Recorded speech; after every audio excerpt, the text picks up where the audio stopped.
स्वागत है आपका अपने YouTube चैनल पढ़े बिहार पे। आज हिंदी व्याकरण में हम लेकर आए हैं भाषा, लिपि, व्याकरण, इन सभी चीज़ों पर हम विचार करने वाले हैं।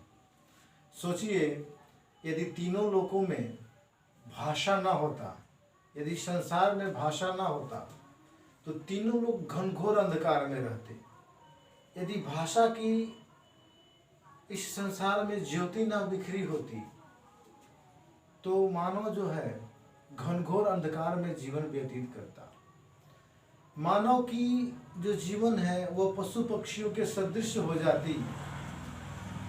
पूर्वजों के ज्ञान और जो अनुभव है उसे हम ग्रहण नहीं कर पाते। भाषा के अभाव में किसी चीज का आविष्कार नहीं हो पाता। भाषा ही मनुष्य को सभी प्राणियों में सर्वश्रेष्ठ और शक्तिशाली बनाती है। हमारे सभ्यता और संस्कृति का मुख्य आधार भाषा ही है।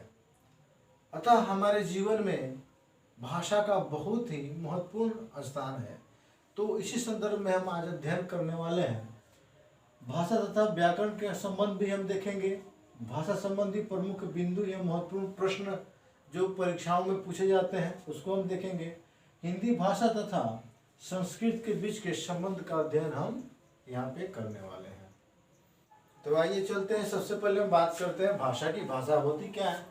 तो देखिए, भाषा शब्द की उत्पत्ति संस्कृत के भाष धातु से हुई है, जिसका अर्थ संस्कृत के भाष धातु से हुई है, जिसका अर्थ होता है बोलना या कहना। यदि दूसरे शब्दों में हम भाषा की परिभाषा अगर देखें तो भाषा अभिव्यक्ति का वह माध्यम है जिसके द्वारा मनुष्य बोलकर, लिखकर, सुनकर, वो पढ़कर अपनी अनुभूतियों, विचारों को तथा भावों का क्या करता है? आदान प्रदान करता है। यानी कि हम जो है अपने विचारों को और भावों को, अनुभूतियों को दूसरे तक पहुंचाते हैं और दूसरे के भावों, विचारों, अनुभूतियों को हम समझते हैं। तो इस प्रकार से हमारे बीच जो है एक कम्युनिकेशन बनता है, एक संबंध बनता है। तो आइए देखते हैं भाषा के जो कार्य क्या हो सकते हैं, भाषा के प्रकार्य।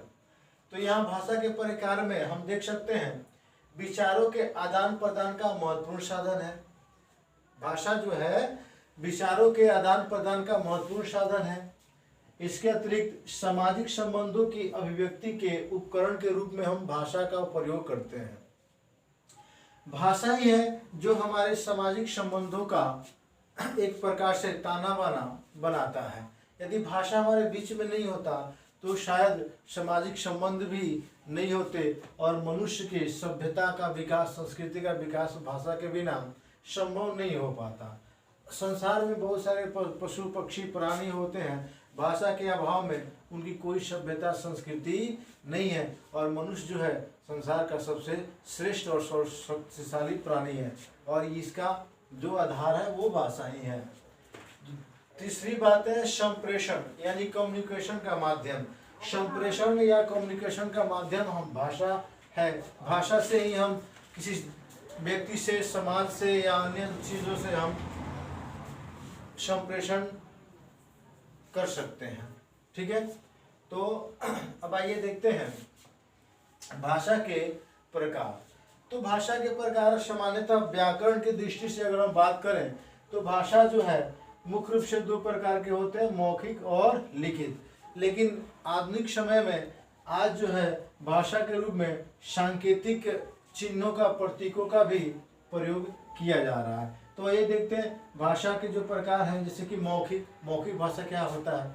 तो देखते हैं मौखिक जो बोला जाता है, जैसे कि हम आपसे अभी बातचीत कर रहे हैं, हमने अभी इसका प्रयोग नहीं किया है, लिखित का प्रयोग नहीं किया, अभी हम बातचीत आपसे कर रहे हैं, तो जो हम बोल रहे हैं यह भाषा जो है मौखिक है। इसके अतिरिक्त यदि हम लिखित की बात करें तो सामने है जो हमने कुछ लिख रखा है, यह जो है लिखित का उदाहरण है। यदि हम कुछ नहीं भी कहें तो आप आसानी से इसको पढ़ करके मेरी बातों को, मेरे विचारों को, मेरी अनुभूतियों को आप समझ सकते हैं। तो लिखित भी भाषा का समझने का है ना एक प्रकार। तीसरी चीजें जो है वो है सांकेतिक। तो सांकेतिक में आज जो है आधुनिक युग में सांकेतिक भाषा का काफी हद तक प्रयोग हो रहा है।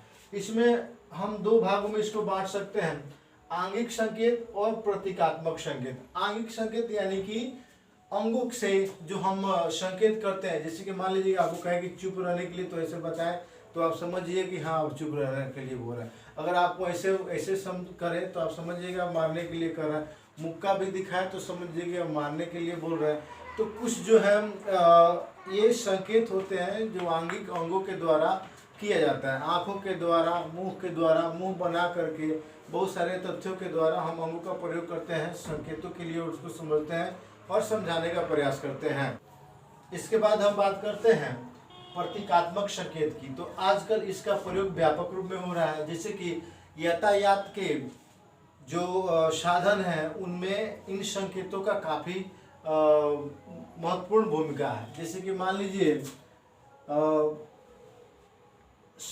जो शहरों में खास करके यातायात के साधनों को नियंत्रित करने के लिए लाइटें लगी होती है, रेड, लाल,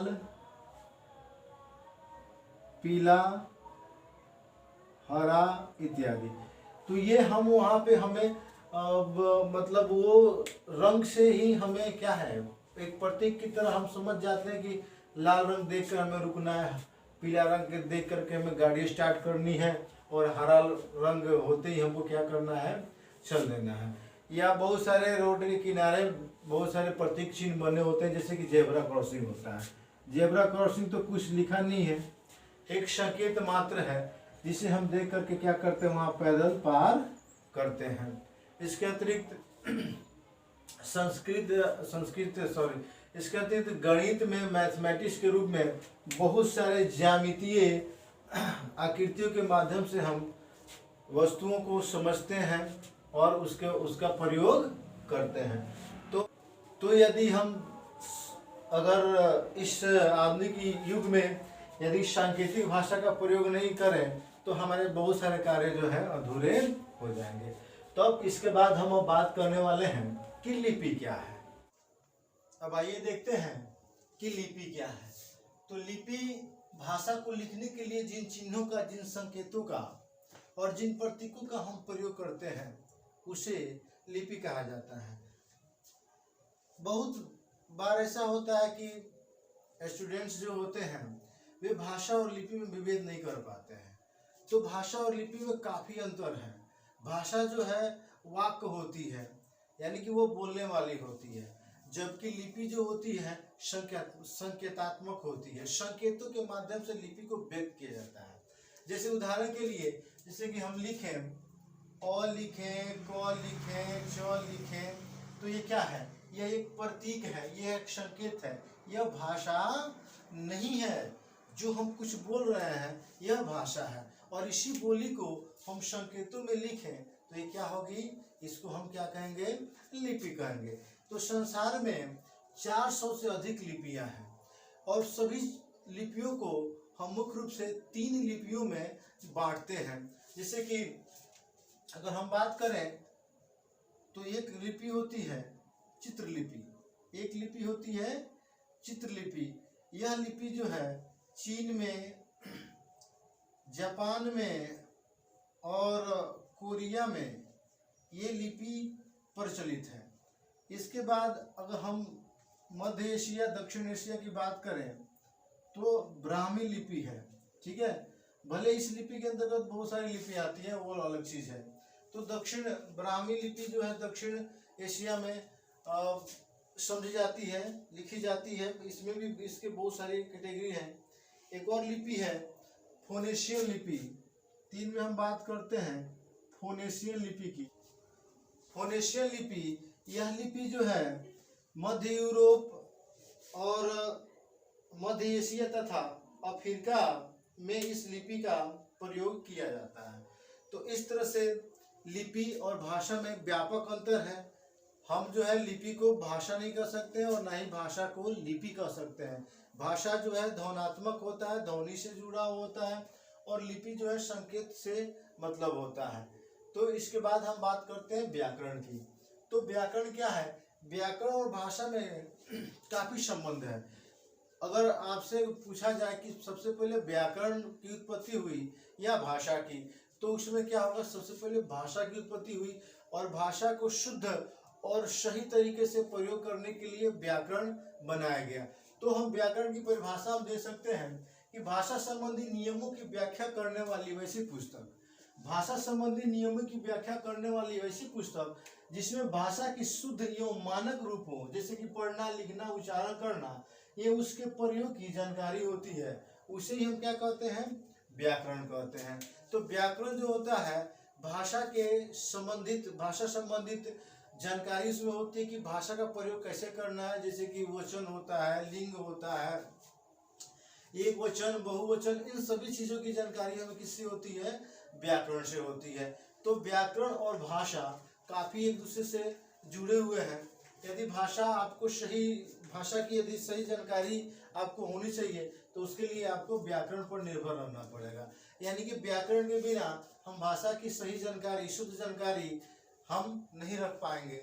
तो भाषा तथा व्याकरण में काफी क्लोज संबंध है, काफी घनिष्ठ संबंध है। बिना व्याकरण के हम भाषा की जो सुव्यवस्थित तरीके से बोलना या लिखना हम नहीं कर सकते हैं। अब हम बात करते हैं भाषा संबंधी प्रमुख बिंदु एवं महत्वपूर्ण प्रश्नों की। तो आइए देखते हैं कुछ महत्वपूर्ण प्रश्न, जैसे कि विश्व में कितनी मानक भाषाएं हैं। तो विश्व में 2796 मानक भाषाएं हैं। विश्व में कितनी मानक लिपियां हैं, तो 400, लगभग 400 से अधिक। इसके बाद हम बात करते हैं सबसे प्राचीन भाषा की। तो सबसे प्राचीन भाषा आप जानते ही हैं, सबसे प्राचीन भाषा संस्कृत को माना जाता है, ठीक है। सबसे प्राचीन ग्रंथ संस्कृत में लिखित ग्रंथ है जिसका नाम है ऋग्वेद, जिसका नाम क्या है, ऋग्वेद। इसके बाद बहुत सारे तथ्यों के आधार पर ऋग्वेद के समकालीन माने जाने वाली ग्रंथ है अवेस्ता, जैन अवेस्ता, जो इराक ईरान की में यह पुस्तक जो है पाई गई है। इसके बाद देव भाषा किसे कहा गया है, तो देव भाषा संस्कृत को ही देव भाषा कहा जाता है, ठीक है। संस्कृत को देव भाषा कहा जाता है। हिंदी किस लिपि में लिखी जाती है, तो हिंदी जो है देवनागरी लिपि में लिखी जाती है। हिंदी जो है देवनागरी लिपि में लिखी जाती है। और देवनागरी लिपि में हिंदी नहीं लिखी जाती है, अपितु संस्कृत भी देवनागरी लिपि में लिखी जाती है। इसके अतिरिक्त नेपाली भी देवनागरी लिपि में लिखी जाती है, मराठी भी देवनागरी लिपि में लिखी जाती है। प्रश्न यह उठता है कि देवनागरी लिपि का विकास, देवनागरी लिपि का विकास किस लिपि से हुआ है, विकास, देवनागरी लिपि का विकास किस लिपि से माना जाता है, ठीक है, किस लिपि से माना जाता है। तो इसका उत्तर होगा ब्राह्मी लिपि। देवनागरी लिपि का विकास ब्राह्मी लिपि से माना जाता है। तो ये सभी चीजें जो है आपसे प्रश्न पूछे जा सकते हैं। तो इसके बाद हम अब बात करते हैं हिंदी भाषा तथा संस्कृत के बीच के संबंध को। आपको भली भांति ज्ञात है कि हिंदी जो है, हिंदी पर संस्कृत भाषा का व्यापक प्रभाव है और हिंदी की अधिकांश शब्द जो होते हैं वे संस्कृत शब्द से ही लिए गए हैं। अर्थात हिंदी साहित्य का संस्कृत ही मुख्य स्रोत है। हम कह सकते हैं कि हिंदी जो है संस्कृत से ही ये इसकी उत्पत्ति मानी जा सकती है। हिंदी जो है संस्कृत से उत्पत्ति इसकी हुई है, ऐसे हम कह सकते हैं। और यह कहना तर्कसंगत भी है, क्योंकि हिंदी में यदि शब्द के उत्पत्ति के दृष्टि से शब्द के अगर आप भेद पढ़ते हैं तो तत्सम, तद्भव, देशज और विदेशज होते हैं। तो तत्सम शब्द जो है संस्कृत के मूल शब्द और इसका व्यापक रूप से हिंदी साहित्य में प्रयोग किया जाता है। तो आइए हम देखते हैं हिंदी भाषा तथा संस्कृत के बीच संबंध। तो सबसे पहले हम थोड़ा सा संस्कृत के बारे में जानते हैं कि संस्कृत क्या है और इसकी जानकारी हमें कब कब से किस प्रकार से होती है। आइए देखते हैं संस्कृत के बारे में। तो संस्कृत जो है आर्यों की भाषा है और संस्कृत के बारे में जो है कह सकते हैं कि संस्कृत जो है संसार की सबसे अधिक शुद्ध वैज्ञानिक भाषा है। तो हम संस्कृत की यदि हम चर्चा करें तो संस्कृत में जो साहित्य की रचनाएं की गई है तो उन साहित्य के आधार पर हम इसको दो कालों में मुख्य रूप से हम बांटते हैं। ठीक है, तो सबसे पहले एक काल है, इसको हम कहते हैं ऋग वैदिक काल या वैदिक काल। ऋग वैदिक काल या वैदिक काल। दूसरी चीज है, इसको हम कहते हैं उत्तर वैदिक काल, उत्तर वैदिक काल। ठीक है, इसका जो है वैज्ञानिक साक्ष्य के आधार पर इसके बारे में बहुत सारी तर्क वितर्क की बात है, लेकिन जो वर्तमान में प्रचलित है इसका जो काल है 1500 से लेकर के 1000 ईस्वी पूर्व तक। ठीक है, और इसका जो काल है, इसका काल है 1000 से 600 ईस्वी पूर्व तक। इसका काल जो है 1000 से 600 ईस्वी पूर्व तक इसका काल है। इसमें जो है मुख्य रूप से ऋग्वेद की रचना हुई थी, ऋग्वेद की रचना हुई थी। और उत्तर वैदिक काल की हम बात करते हैं तो उत्तर वैदिक काल में बहुत सारे संस्कृत साहित्यों की रचना हुई थी, जिसमें प्रमुख रूप से हम कह सकते हैं ये वेद जो है, वेद कितने होते हैं? 4 हैं। वेद 4 हैं। कौन कौन वेद है? तो प्रथम वेद जो है ऋग्वेद माना जाता है। दूसरा वेद जो है यजुर्वेद माना जाता है। तीसरा वेद सामवेद माना जाता है। और चौथा जो वेद है वह जो है अथर्ववेद माना जाता है।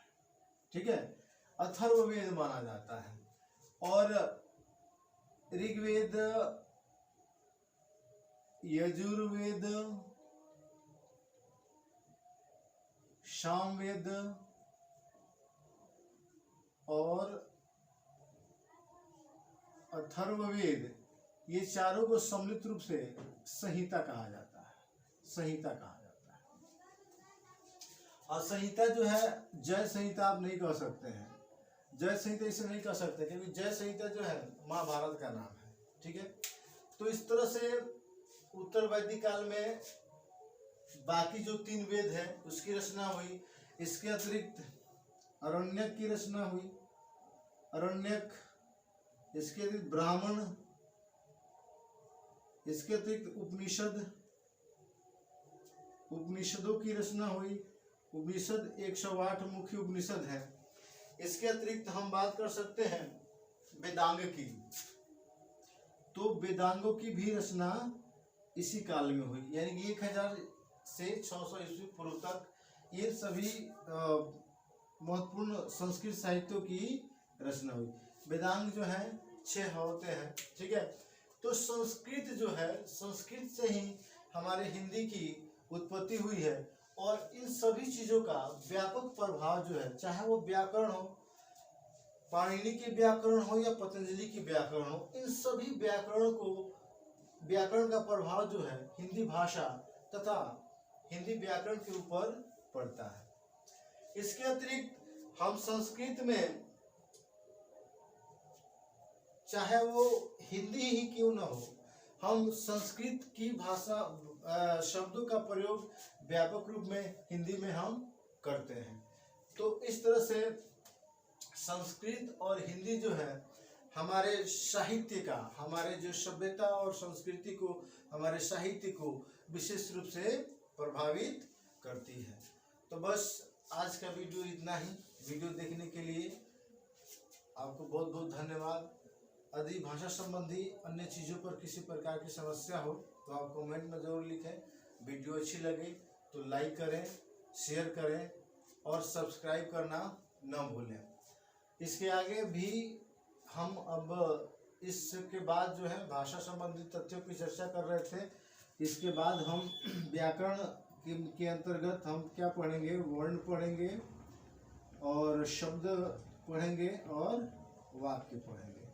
अगले वीडियो में हम इसके संदर्भ में चर्चा करने वाले हैं। तो चलिए, नमस्ते।